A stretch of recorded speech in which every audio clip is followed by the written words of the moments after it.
성도들에게 무난함, 로마 교회의 성도들에게 무난함이라는 말씀으로 하나님 말씀 증거하도록 하겠습니다. 우리가 이제 로마서를 열심히 달려와서 이제 마지막 장입니다. 마지막 장이고 이번 주와 다음 주가 지나면 이제 로마서는 이제 마무리하게 됩니다. 근데 이 로마서의 가장 중요한 부분들은 교리적인 부분이다 이렇게 생각할 수 있지만 실제 로마서는 모든 조직 신학이라는 그런 교리서들의 가장 기본이고 그런 뼈대가 되고 그 모든 것들의 이제 가장 주요한 내용을 담아내고 있는 중요한 서신서입니다. 근데 이것은 이 16장을 통해서 그리고 1장에서도 나타났지만 이 16장을 통해서 이것은 교리를 담아내고 있지만 사실은 그 성도들을 향해서 보내는 사랑의 마음을 담아서 보내는 편지구나라는 것을 우리가 확인할 수 있어요. 오늘 보면 계속 무난하라, 무난하라, 무난하라가 제일 많이 나옵니다. 무난한다라는 것이 서로 사랑의 교제 가운데 그냥 단지 그냥 안 부물어 이런 정도가 아니라 아무리 멀리 떨어져 있고 서로 아직 보지 못한 사람 그런 관계 속에 있다 할지라도 우리가 참된 그리스도의 지체된 자로서 예수 그리스도가 머리 되시는 모든 세계의 그 교회 안에 각 지체들로서 서로 한 몸이라는 거예요. 그래서 서로 하나로 묶여져 있는 유기적인 존재라는 겁니다. 절대 뗄래야 뗄 수 없는.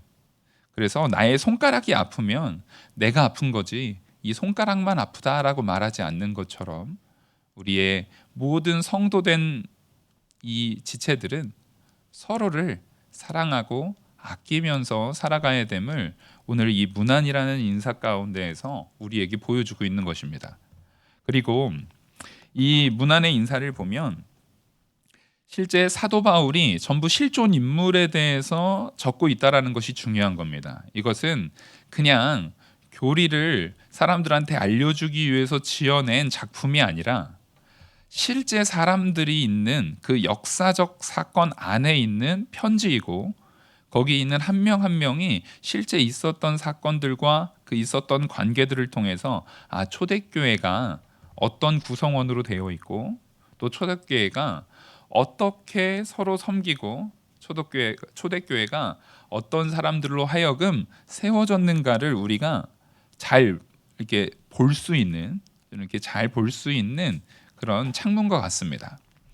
특별히 이제 한 절씩 우리가 보면서 볼 때에 사도 바울이 물론 앞쪽에서 소개하는 인물들을 좀 더 중점적으로 말하고 있고 특히 그 중에서 이 1절 보시면 내가 갱그레아 교회의 일꾼으로 있는 우리 자매 베베를 너희에게 추천하노니 지금 베베에 대해서 언급하고 있습니다. 이 갱그레아 교회라는 것은 고린도 지방에서 한 9km 정도 떨어져 있는 그 지역인데, 그러니까 이 편지를 쓰는 것은 이제 고린도에서 이제 편지를 쓰거든요. 그래서 그 편지를 쓴 것을 이 베베를 통해서 로마 교회에다가 전달하고 있습니다. 로마 교회에 전달하는 과정에서 당시에 우리가 이걸 딱 보면 그냥 막연하게 생각하기를 이 자매 한 명이 그걸 들고 여행하듯이 로마 교회로 갔는가? 그럴 수 없어요. 큰일 납니다. 그러면 안전을 전혀 보장받을 수가 없어요. 그래서 사실상 이 편지를 통해서 옮긴다라고 할 때는 그 사람이 보통은 유력자거나 아니면은 충분히 보호를 받을 수 있는 그런 상황들, 그러니까 보통은 이제 부자거나 관직에 있거나 그런 상인들 같은 경우 이렇게 지역과 지역을 옮길 때 군사들을 동원해서 옮기거든요. 그때에 아마 함께 했던 그 베베가 그 거기에서 이제 가장 유력한 자였던 것이 분명합니다. 그래서 이 베베에 대한 부분을 얘기를 할 때 로마 교회에다가 전달했다라는 것만 보더라도 일단 그냥 기본적으로 어린 소녀 이런 사람은 아닙니다. 그냥 어린 여자 이런 사람은 아니고 2절 보시면 너희는 주 안에서 성도들의 합당한 예절로 그를 영접하고 무엇이든지 그에게 소용되는 바를 도와줄지니 이는 그가 여러 사람과 나의 보호자가 되었음이라. 여기에서 여러 사람과 나의 보호자라고 말할 때 이 보호자라는 것은 그 후원자라는 말이거든요. 이 후원자다라고 말할 때 우리가 앞서 사도 바울이 이제 사도행전에서 여행을 할 때 보면 거기에서 그 지역의 이제 귀족 귀부인들 그분들을 보통 후원자라고 표현합니다.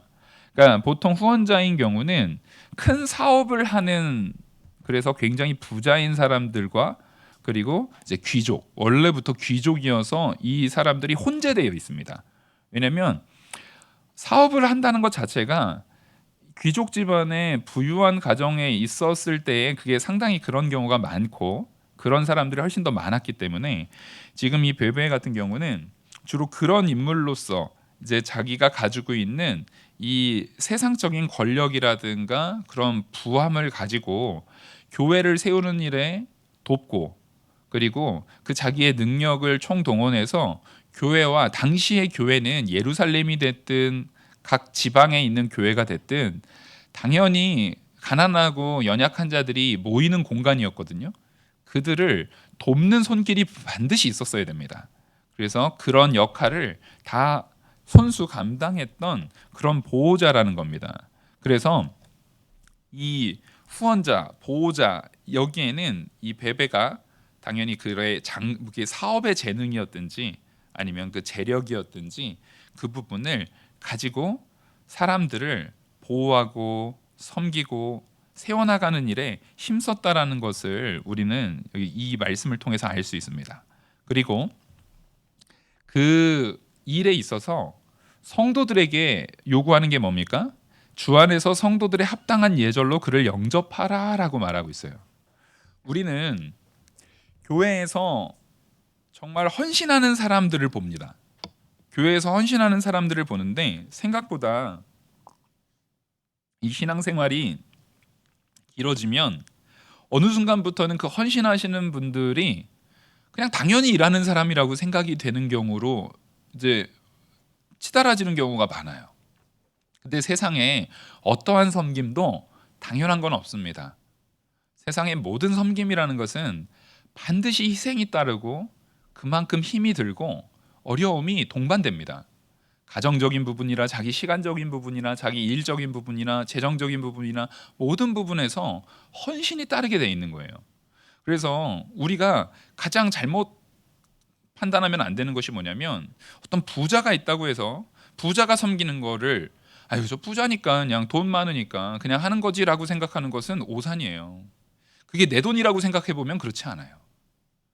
예를 들어서 내가 10억이 막 한 달에 막 10억씩 번다. 막 이게 큰 돈이잖아요. 제가 머릿속에 지금 딱 떠오르는 제일 큰 돈이 그거라서 지금 말한 거예요. 10억. 그 이상은 잘 생각이 잘 안 나요. 그래서 10억씩 번다. 그럼 11조를 1억을 내야 될 거 아니에요. 제가 쉽지가 않아요, 마음에. 왜냐면 저한테 너무 큰 돈이에요. 이게 우리가 부자면 11조를 내는 게 쉽다? 아니에요. 이게 결코 쉽지가 않습니다. 11조로 1억씩 낸다? 그게 쉽지가 않은 거예요. 어떤 섬김도, 가난한 자가 섬기는 섬김도 쉽지 않죠, 당연히. 너무 어렵고 힘든 섬김이고 거기에는 큰 믿음이 따르는 것처럼 부유하고 유력한 자라 할지라도 그 섬김은 거기에 큰 어려움과 힘듦이 따르게 돼 있습니다. 그래서 이 사도 바울은 이 섬김에 대한 부분, 지금 처음 시작점부터 이걸 얘기하는 것은 뭐냐면, 그게 부자가 됐든 가난한 자가 됐든 어느 누가 됐든 이 지금 오늘 거론되는 사람의 이름이 총 26명이거든요. 26명은 부귀, 그다음에 그 권위, 그다음에 민족, 이런 면에서 되게 다양합니다. 그런 모든 사람들의 섬김에 대한 부분들을 다 지금 베베와 같은 수준에서 문안으로 다 적용하고 있는 거예요. 그러니까 지금 이 베베에게 말했던 주 안에서 성도들의 합당한 예절로 그를 영접하라라는 것은 이후에 거론되고 있는 모든 사람들에게도 어떻게 됩니까? 이렇게 해야 된다는 겁니다. 그렇게 적용해서 문안해야 된다는 거예요. 그 뒤에 보시면 나오겠지만 뒤에 문안하는 사람 중에는요, 노예들이 되게 많아요.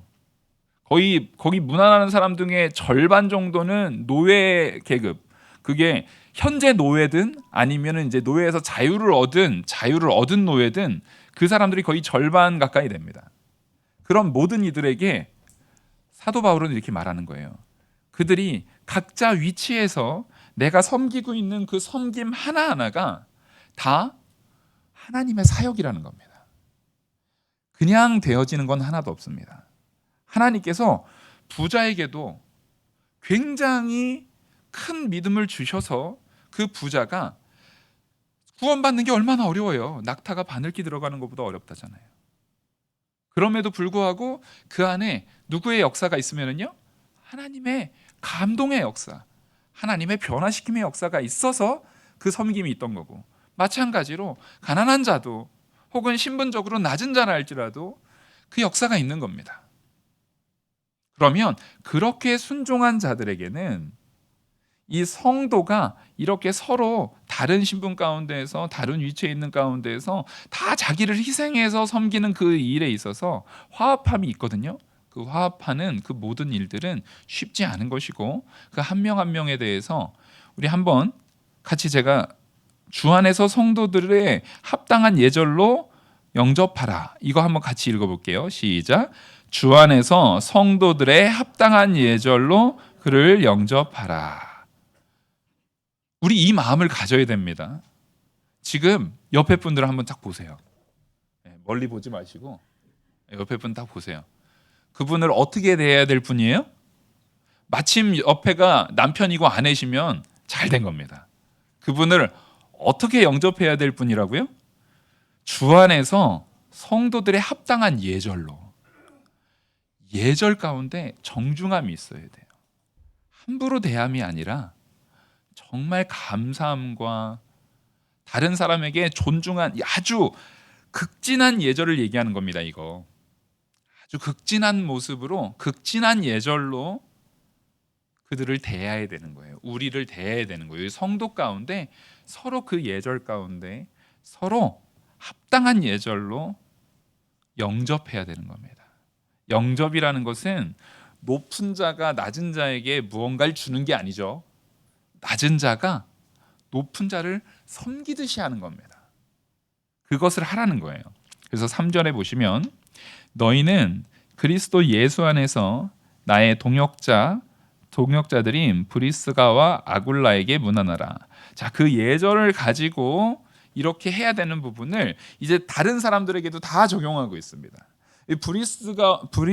브리스가와 아굴라, 다른 데선 브리스길라와 아굴라라고 되어 있는 이 부분은 우리가 너무 잘 알잖아요. 고린도에서 교회를 세우는데 2차 전도여행 가운데 교회를 세우는데 가장 큰 조력을 했고, 사도 바울의 모든 사역 가운데 가장 큰 조력을 한 그런 부부입니다. 근데 여기 부부에서 특징을 보면 브리스가와 아굴라가 나와요. 누가 아내분이고 누가 남편일까요? 예, 브리스가가 아내입니다. 이게 성경을 보면은요, 이 성경책이 2000년 전에 기록된, 적어도 이 예수님께서 지금 신약 성경 안에 있었던 부분, 지금 이 사도 바울이 이 로마서를 적었던 이 시절이 2000년 전이라는 것을 생각해 볼 때 성경은요, 다른 어떤 문헌보다도 유난히 여성에 대한 부분이 많습니다. 여자 일꾼에 대한 부분들을 거론할 때가 많아요. 제일 먼저 언제나 성경은 첫 번째로 거론됐다라는 것은 의미가 크다고 말씀드렸어요. 성경에서 처음 기록됐다라는 것은 그만큼 믿음이나 모든 면에서 존중받기에 합당한 자라는 거예요.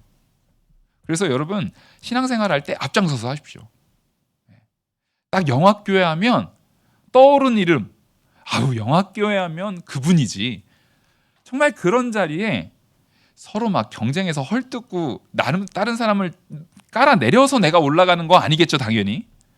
서로 너무 섬겨서 다른 사람들이 볼 적에 영학교회는 겸손함을, 섬김을 경쟁하는 것 같아 라고 말할 정도의 모습으로 우리가 서로 섬기려고 힘써야 되는 거예요. 그 베베를 처음 하나님께서 말했는데 베베도 여자고, 지금 부부를 얘기하는데 부부를 얘기할 때 보통 남편보다 아내를 앞세우는 것은 2000년 전의 이 기록의 특성, 당시의 문화적 특성상 거의 있을 수 없는 일이에요. 그러니까 성경이 굉장히 독특한 거예요. 성경에서는 남자와 여자에 대한 부분을 절대 차등을 두지 않습니다. 오히려 여성 성도들이 더 열심으로 했던 부분을 성경은 항상 높여요. 그 얘기는 뭐냐면 성경이라는 부분에서 보여주는 것은 정확하게 교회가 어떤 곳인가를 보여주는 거잖아요. 성경은 교회가 어떤 곳인가를 보여주는 거거든요. 그 교회라는 곳은 신분이나 그 여성 남성, 이때 당시에는 여성 남성에 대한 부분이 굉장히 그 차별이 심했던 시대거든요. 그런 거를 전혀 보지 않고 하나님 앞에 열심으로 순종하고 하나님께 영광 돌리는 사람을 하나님이 높이시는 곳, 그게 바로 교회라는 겁니다. 그래서 천국을 예수님께서 얘기하실 때 가장 낮은 자리에서 섬기는 자일수록 천국에서 어떤 자라고요? 높은 자입니다. 더 큰 자입니다. 그래서 이 말씀 속에서도 그거를 지금 의도적으로 보여주고 있어요. 보여주고 있고 이 브리스가와 아굴라를 문안하는데 이 브리스가와 아굴라는 특별히 어떤 사람들이었냐면 4절에 그들은 내 목숨을 위하여 자기들의 목까지도 내놓았나니 나뿐 아니라 이방인의 모든 교회도 그들에게 감사하느니라. 지금 이 브리스가와 아굴라는 정말 사도 바울의 모든 사역에 있어서 온 힘을 다해서 봉사했던 사람입니다. 정말 온 힘을 다해서 헌신했던 그런 사람이에요. 근데 그 일에 있어서 어느 정도까지요? 목숨을 내어놓기까지. 이건 정말 쉽지 않죠. 목숨을 내어놓기까지 그 사도 바울을 섬기는 일을 했어요. 원래 브리스가 아굴라 같은 경우는 로마에서 장사를 하던 유대인들이었습니다. 그러니까 디아스포라 유대인이죠. 근데 그 로마에 있을 때에 무슨 일이 있었냐면 그 황제가 로마 안에 있는 유대인들을 전부 다 추방시키는 사건이 있었어요. 로마 안에 있는 유대인들을 다 클라우디우스 황제라는 그 황제가 다 추방을 시켰거든요. 그때 고린도 지역으로 이동해서 거기에서 사업을 하고 있는 그 가죽을 가지고 뭐 텐트 메이커 같은 일들, 가죽을 가지고 다루는 그런 많은 일들을 하는 사업가들이었습니다. 그래서 그때 고린도 교회에서 추방되면서 사도 바울을 만난 거였거든요.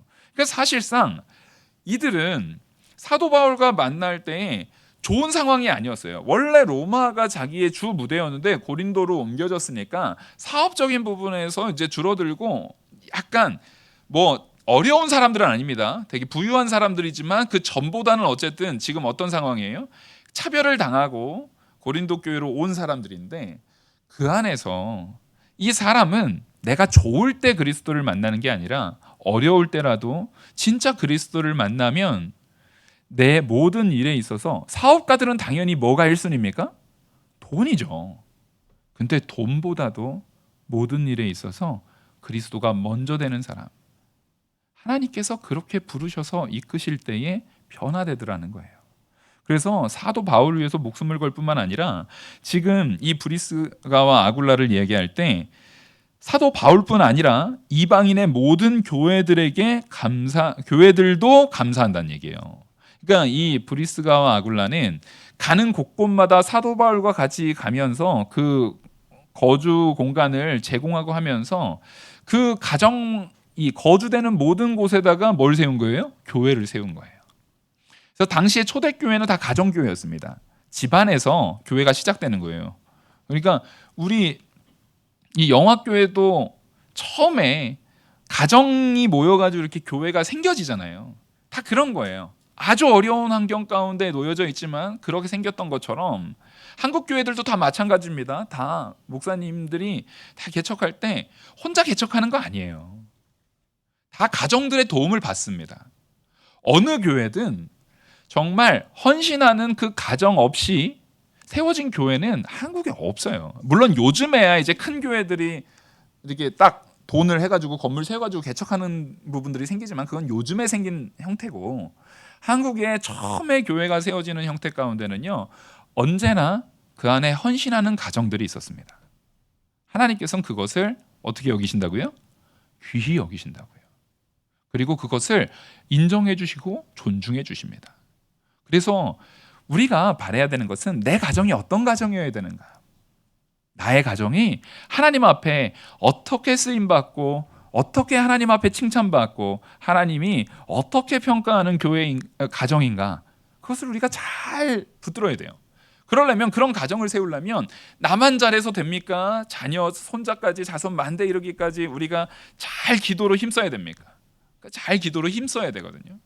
우리가 그 일에 온 힘을 다하는 거. 그래서 정말 나와 가까운 사람뿐만 아니라 이방인의 누구라 할지라도 브리스가와 아굴라는 우리를 위해서 목숨을 내놓기까지 정말 훌륭한 신앙생활을 했지 하면서 그들에게 감사하는 그런 감사가 나타나는 가정으로 우리 영화교회의 모든 가정들이 세워지기를 간절히 소망합니다. 이렇게 칭찬을 받았고, 또 이제 5절을 보시면 또 저희 집에 있는 교회에도 문안하라. 내가 사랑하는 에베네도에게 문안하라.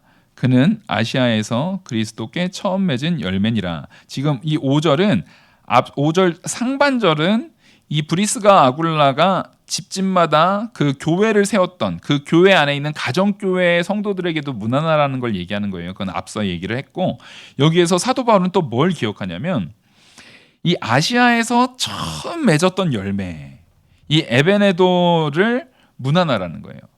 여기에서 나타나는 모든 사람들은 다 헌신하는 사역 가운데, 이 사도 바울의 사역 가운데 열심으로 헌신했던 사람들임이 분명해요. 근데 지금 사실상 사도 바울은 로마의 사람들을 잘 모르잖아요. 로마의 사람들을 잘 모르는, 로마 교회를 간 적이 없는데도 왜 이렇게 로마에 있는 사람 중에서도 아는 사람이 있고 문안하는 사람들이 있냐면, 전도 여행 가운데, 전도의 여행을 하는 과정 가운데 거기에서 만났던 사람들이 지금 다시 자기의 처서나 혹은 지역을 옮겨서 가는 사람들을 만나서 알게 되는 경우가 굉장히 많아요. 그래서 그들에게 문안하기를 바라는 겁니다. 그게 무슨 얘기냐면, 여러분, 우리가 성도라고 하면은요, 성도는 누군가를 만나고 헤어지는 과정들이 있잖아요. 우리가 이 큰 서울에서 마침 이 사당동만 해도 교회가 얼마나 많아요. 전도하다 보면은 얼마나 많은 교회들이 있는지 몰라요. 그 중에서도 마침 이 영화교회에서 이렇게 많은 사람들이 함께 모이는 것을 한국에서는 인연이라고 하잖아요. 근데 하나님께서 우리에게 베풀어 주시는 이 관계, 성도로서 서로 한 교회에서 지금 만나서 하나님 말씀을 나누고 서로 교제하는 이 관계가 절대 우연이 아니에요. 하나님께서 우리에게 주신 이 놀라운 사랑의 교제는 절대 어쩌다가 생긴 것이 아닙니다. 하나님께서 우리를 붙여주신 것이고 만나게 해주신 것이고, 그것을 통해서 서로 뭐 하라고요? 하나님의 사랑을 이 교회 안에서 깨달으라고요. 하나님 사랑과 이웃 사랑을 실천함을 통해서 하나님에게 복 받으라고요. 여러분, 우리가 신앙생활 할 때에 하나님께서 복 주시는 가장 좋은 공간은요, 가정과 교회입니다. 여러분, 가정 안에서 정말 내가 신앙인으로 아내를, 남편을, 자녀를, 부모를 잘 공경하셔야 돼요. 잘 섬기고 내가 낮은 자리에서 잘 그 앞에 섬기는 모습을 보여야 돼요. 그것을 하나님의 뜻 안에서 순종할 때 하나님이 복 주시겠다라고 약속했잖아요. 그리고 그 신앙생활 가운데 우리가 섬김을 보일 수 있는 그 다음 가장 좋은 공간이 어디입니까? 교회입니다. 그래서 사실상 우리는 교회를 가정과 동등으로 봐요. 초대교회의 교회의 모습은요, 가정교회입니다. 가정이 곧 교회였어요.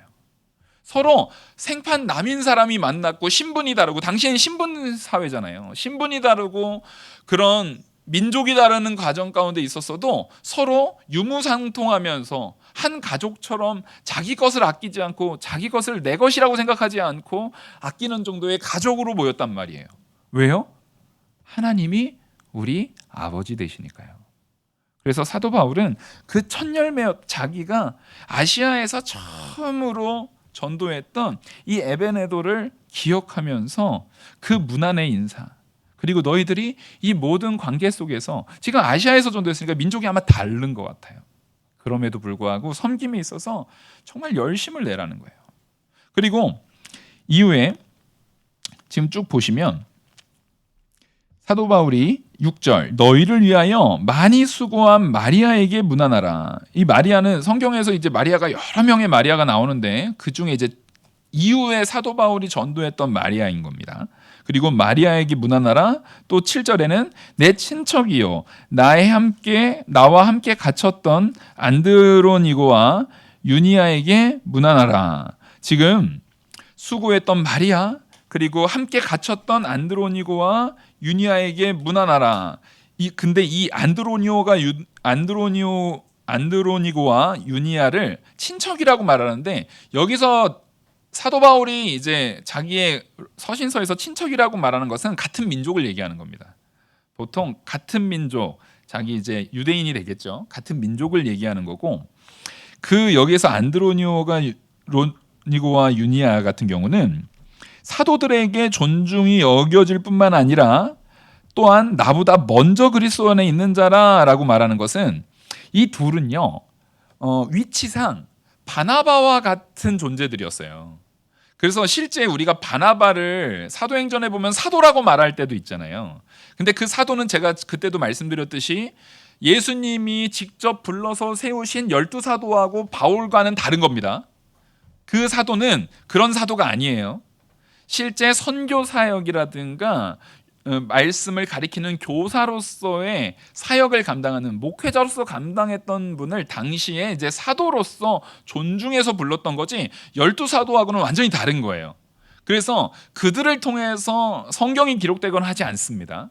이것을 분명히 구분해야 되는데 이들 또한 그 바나바와 같이 먼저 사도 바울보다도 먼저 믿었던 자들이고 사도들에게도 존중받는 그런 나아가서 복음을 전한다라는 의미에서 선교사면서 그 사도의 역할을 감당했던 예수님의 제자였던 12사도 말고 그냥 말씀을 전하는 바나바와 같은 사역을 감당했던 그런 사람들입니다.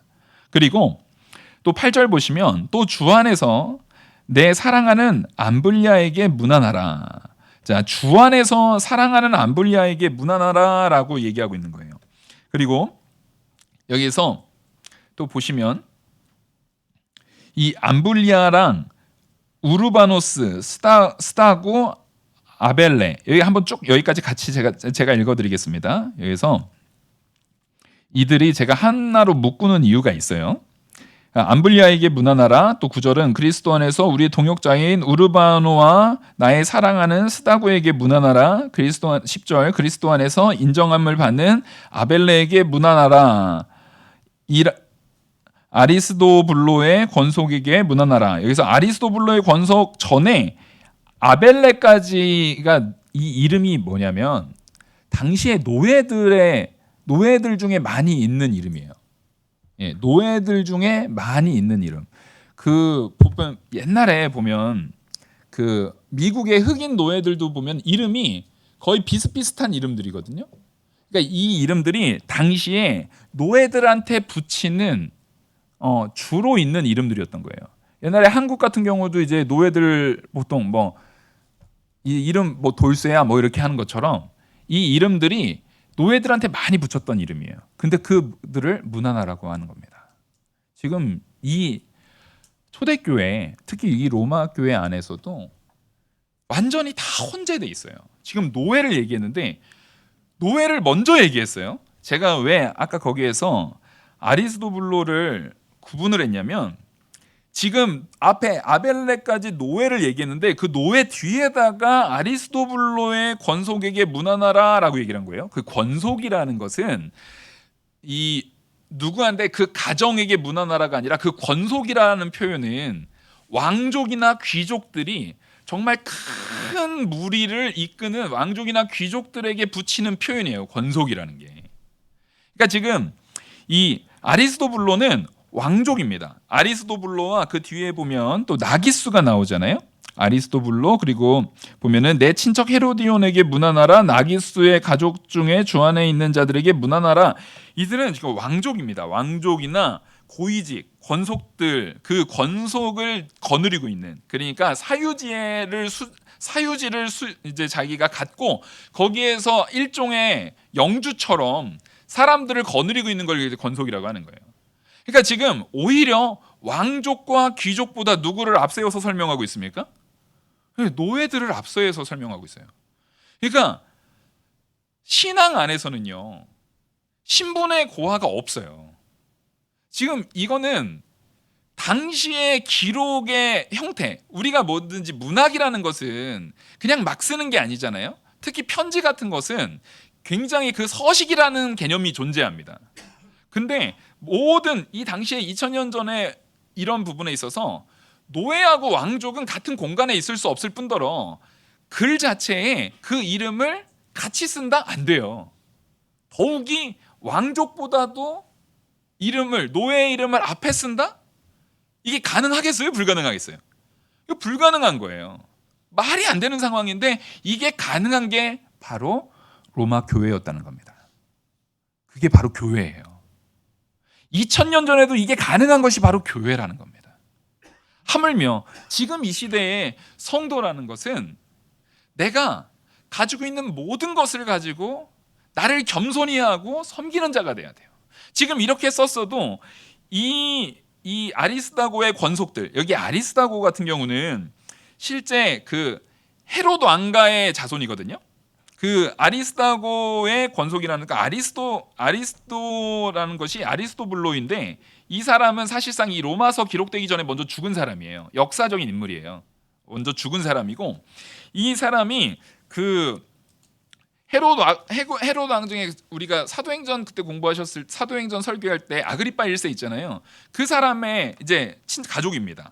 그 사람의 형제인데 그 사람의 가족들이 믿었던 것 같아요. 이 로마 교회에서 그 가족들이, 그 권속들, 그러니까 그 가족들이 믿으니까 사실상 그들이 소유하고 있는 웬만한 그의 밑에 속해 있는 권속들은 상당히 많이 믿고 있는 거예요. 근데 그런 사람보다도 지금 누구를 앞에 세워서 말하고 있다고요? 노예들을요. 이게 우리는 이걸 굉장히 바로 일깨워서 마음속에 깊이 새겨야 됩니다. 교회가 어떤 곳인지를 정말 시대를 초월해서 특별하게 보여주는 사건이거든요. 이거는 교회는요, 아무리 큰 권력을 가졌어도 진짜 하나님을 만나면, 내가 아무리 큰 유력한 그런 능력이 있는 사람이라 할지라도 진짜 하나님을 만나면 그 하나님 앞에서 겸손해지고 자기의 권위를 내려놓고 도저히 자기가 같이 함께 할 수 없는 노예들이라 할지라도 섬길 수 있는 자로 변화되는 거예요. 정말 이게 큰 은혜죠.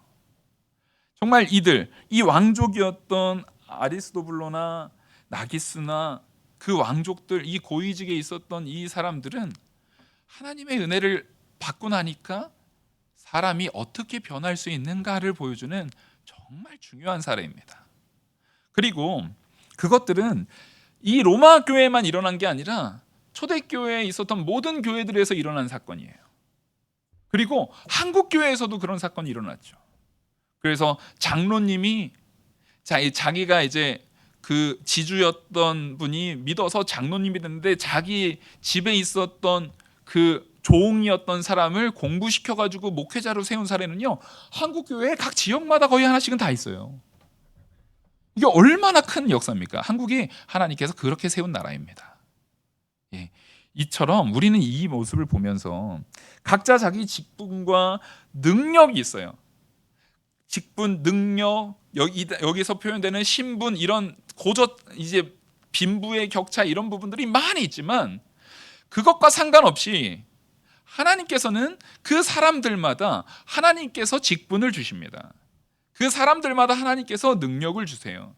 사람들마다 하나님께서 그에 합당한 섬김을 할 수 있는, 돈이 있는 사람은 돈으로 섬길 수 있고, 또 경우에 따라서는 정말 다른 사람을 품는, 말을 잘 들어주고 보듬어주는 그런 마음으로 품어주는 사람이 있고, 또 혹은 몸으로 섬기는 사람이 있고, 그런 모든 일에 있어서 하나님은 그 각각을 귀히 여기시고 그 사역을 하나님께서 존중하여 세워주신다는 겁니다.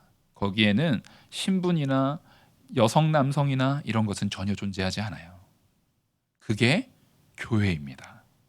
우리는 교회를 세워나가는 성도이기 때문에 이것을 분명히 바로 세워야 됩니다. 그리고 그 이후에 이제 12절 보시면 주 안에서 수고한 두루베나와 두루보사에게 문안하라. 주 안에서 많이 수고하고 사랑하는 버시에게 문안하라. 지금 또 이제 얘기를 하고 있는데 여기에 보면 두루베나와 두루보사 같은 경우는 아마 자매에 있던 것 같아요. 이게 당시에 이름이 이렇게 비슷비슷하게 생긴데 연달아 나오는 경우는 그 자매들을, 여자 자매들을 거의 같은 이름으로 비슷하게 지은 사례가 많아서 자매로 추정되고, 여기에서 주 안에서 많이 수고하고 사랑하는 버시, 그러니까 이 두루베나와 두루보사나 버시라는 사람들이 실제 이게 다 여자 이름이거든요. 그래서 굉장히 주 안에서 잘 섬겼던 것을 지금 보여주고 있어요. 그 사랑으로. 그러니까 여자 성도님들이 보면 교회에서도 봉사를 여자분들이 더 많이 해요. 이게 동서고금을 막론하고 거의 그런 것 같아요. 참 이게 참 하나님께서 이 여성 성도들을 통해서 세워시는 역사가 요즘에만 그랬던 게 아니라 초대교회 때부터 계속 그래왔던 걸 우리는 볼 수 있어요. 그리고 여기 되게 중요한 인물이 나오는데, 주 안에서 택하심을 입은 루포와 그의 어머니에게 문안하라.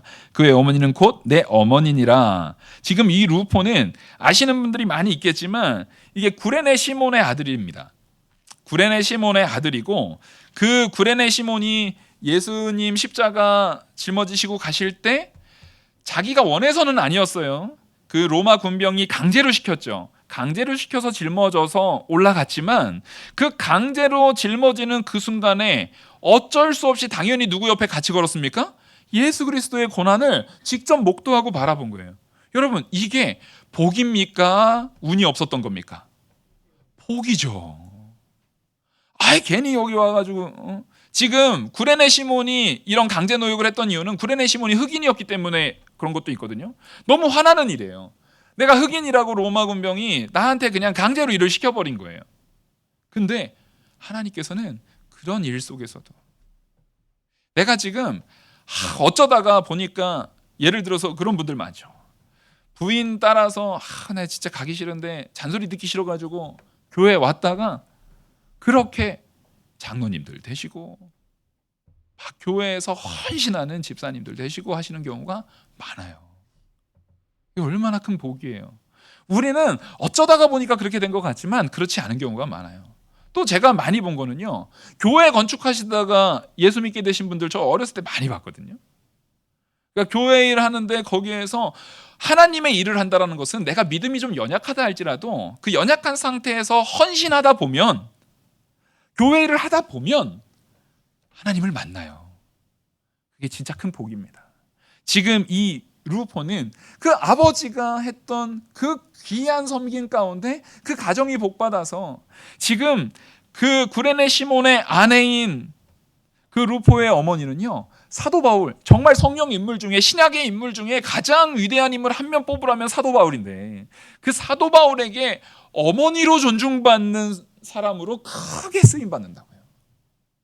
그리고 그 루포는, 아니 구레네 시몬의 아내를 어머니라고 봤으면 루포를 뭐로 생각하는 거예요? 네, 형제로 생각하는 거예요. 이게 바로 하나님의 일에 쓰임 받은 자. 여러분, 내가 억지로 했어. 제가 요즘에 우리 애들을요, 그 토요일 날 교회 청소하는데 좀 억지로 시키고 있습니다. 요 복을 바라면서요. 실제로 요 복을 기대하면서요, 억지로 시키고 있어요. 애들이 그렇게 자원하는 마음은 아니에요. 그래도 억지로 시켜요. 요 복을 하나님께서 그 아이들에게 주시기를 바라는 마음으로요. 여러분, 우리가 사람들한테 등 떠밀려서 구역장님이 막 전화해서 야 이번에 우리 해야 된대, 뭐 그 각 부서 회장님이 전화해서 우리 뭐 해야 된대 해서 어쩔 수 없이 나오셨다 해도 축하드립니다. 복에 엄청난 부분을 쌓아놓고 계시는 거예요. 하나님께서 그걸 통해서 부어주시고 복 내려주시고 그만큼 하나님께서 은혜 가운데 충만히 부어주실 줄 믿습니다. 교회는 그렇게 세워져 나가는 거예요. 교회는 능력 있는 사람들이 모이는 게 아니라 그 신분과 고하를 다 막론하고 병든 자들, 죄인인 것을 깨달은 자들, 그런 사람들이 모이는 곳이기 때문에 어차피 우리는 사실상은 다 강제로 하는 거예요. 누구의 은혜로요? 하나님의 은혜로. 하나님이 주신 능력으로 하는 거예요. 그것을 잘 발견하시길 바랍니다. 그리고 그 뒤에 14절부터 16절에 14절부터 15절 보시면 아순그리도와 블레곤과 허메와 바드로바와 허마와 및 그들과 함께 있는 형제들에게 문안하라. 빌롤로고와 율리아와 또 네레오와 그 자매와 올름바와 그들과 함께 있는 모든 성도에게 문안하라. 지금 굉장히 많은 사람들을 쭉 하고 있는데 이 사람들도 결국에는 그 앞에서 하는 내용들과 거의 비슷하게 그 문안하라는 것은 아까 베베에게 말했던 부분들을 분명히 기억하라고 했습니다. 분명히 기억하라고 했죠. 근데 지금 보통 우리가 노예를 얘기한 거면 한 번에 쭉 얘기했을 것 같잖아요. 근데 앞서 4명과 이들도 사실상 노예이거나 자유롭게 풀어진 노예인 가능성이 높다라고 성경 해석자들은 추정하고 있습니다. 그러니까 아주 낮은 하층민이거나 노예, 그리고 혹은 노예였지만 자유롭게 풀려진 노예들이라고 지금 바라보고 있어요. 근데 이게 구분되었다는 게 같은 그런 노예 상황에 있어서도 섬김에 대한 부분이 서로 달라요. 그러니까 우리는 뭐냐면 내 신앙의 분량대로 섬기는 거예요. 우리가 너무 무리하실 필요 없어요, 여러분. 교회에서 신앙생활을 하는데 물론 이렇게 말하면 이거를 면죄부 삼아서 섬김을 하나도 안 하려고 하면 그건 안 됩니다. 그런 얘기를 하는 게 아니라 사람마다 분량이 있어요. 나는 이 섬김을 하는데 정말 너무 어려운 사람은 솔직하게 말하고 그 섬김에 있어서 조금 양해를 구하는 것도 나쁘지 않아요. 근데 그럼에도 불구하고 오늘 이 말씀 속에서 우리에게 하나님께서 요구하시는 건 뭡니까? 아까 루포를 기억하십시오. 억지로 하는 그 섬김이 그 사람을 잘하게 합니다. 그러니까 우리가 두 가지 마음을 다 가져야 돼요. 내가 지금 힘이 한 5 정도 있으면 그래, 내가 6 정도의 섬김을 하려고 힘써보자. 5 있는 사람이 50 하려고 하면 무너져요. 그거 하다가 며칠 하다가 힘들어가지고 시험 들어서 마음에 무너지는 것은 더 나쁜 일이에요. 그러니까 내가 5 정도의 능력이 있으면 6 정도로 힘을 키워보고, 그래서 6 정도로 늘었으면 이제 한 7 정도로 늘려보고, 그런 모습으로 우리는 교회를 세워나가는 거예요. 모든 교회는요 서로 이렇게 세워나가는 거예요. 그러니까 당연히 이런 섬김 가운데 혹은 섬김이 조금 부족한 사람이 있어도 그 사람들에 대해서 우리는 무난하면서 그 사람을 성도의 예를 가지고 섬기면서 어떻게 할 줄 알아야 됩니까? 기다려줄 줄 알아야 됩니다. 절대 닥달하면 안 돼요. 절대 막 몰아가면 안 돼요. 우리가 그게 되게 오래 걸릴 수도 있어요. 그래도 우리는 사랑의 마음을 가지고 언젠가는 브리스길라와 아굴라처럼 섬길 수 있듯이 언젠가는 더 귀한 신앙 가운데서 더 자라날 수 있는 것을 소망하면서 먼저는 먼저 된 자가, 먼저 은혜 받은 자가, 먼저 믿음 안에서 충분히 세워진 내가 먼저 섬겨야 되는 겁니다. 그 자리까지 우리가 나아가면서 해야 되는 것을 16절 우리 같이 한번 읽어볼까요? 16절 시작. 너희가 거룩하게 입맞춤으로 서로 문안하라. 그리스도의 모든 교회가 다 너희에게 문안하느니라. 여러분, 아까 그 문안이 제가 뭐라고 했어요? 앞에 주 안에서 성도에 합당한 예절로 그를 영접하고, 이게 바로 우리 성도가 성도를 문안하고 교회가 교회를 문안하는 일의 표본이고 기준이어야 합니다. 서로 사랑함으로 하나님께서 나에게 믿음을 주신 그 믿음의 사랑의 은혜를 가지고 문안하시기 바랍니다. 그 사랑을 품고 그 모든 이들이 교회가 우리를 문안하듯 내가 먼저 문안하시기 바랍니다. 여기에서 보면은 그리스도의 모든 교회가 다 너희에게 문안하느니라 라고 하잖아요. 근데 이 문안은 그러니까 한쪽의 일방적인 거예요? 서로 교류예요? 서로 교류예요. 여러분, 어느 분들이 잘 섬김으로 우리를 문안하고 잘 아끼시는 분들이 있어요. 그러면 그분한테요 고마움을 표현하셔야 돼요. 그분한테 그 고마움과 또 그분을 내가 할 수 있는 한 조금이라도 섬기려고 애를 쓰셔야 돼요. 그거 성도에게는 선택 사항이 아니라 필수 사항입니다. 그렇게 우리 영화교회가 이 로마 교회의 모든 성도들에게 무난한 바울의 사랑을 우리가 다 담고 또 그 안에서 성도가 성도를 무난하는 그 참된 사랑의 교류가 풍성하게 이루어지는 영화교회 되기를 간절히 소망합니다. 기도하시겠습니다.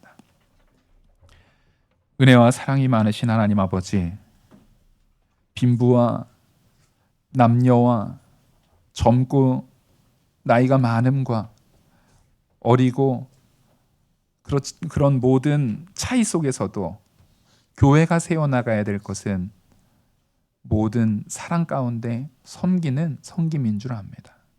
그 안에서 차이가 없이 차별이 없이 오직 하나님의 사랑으로 우리가 서로 문안하는, 서로 교제하는, 서로 섬기는, 서로 합당한 성도의 예절로 귀히 여기는 성도들 다 될 수 있도록 우리를 이끌어 주시옵소서. 이 모든 말씀 살아계시는 우리 주 예수 그리스도의 이름으로 기도 올리옵나이다. 아멘.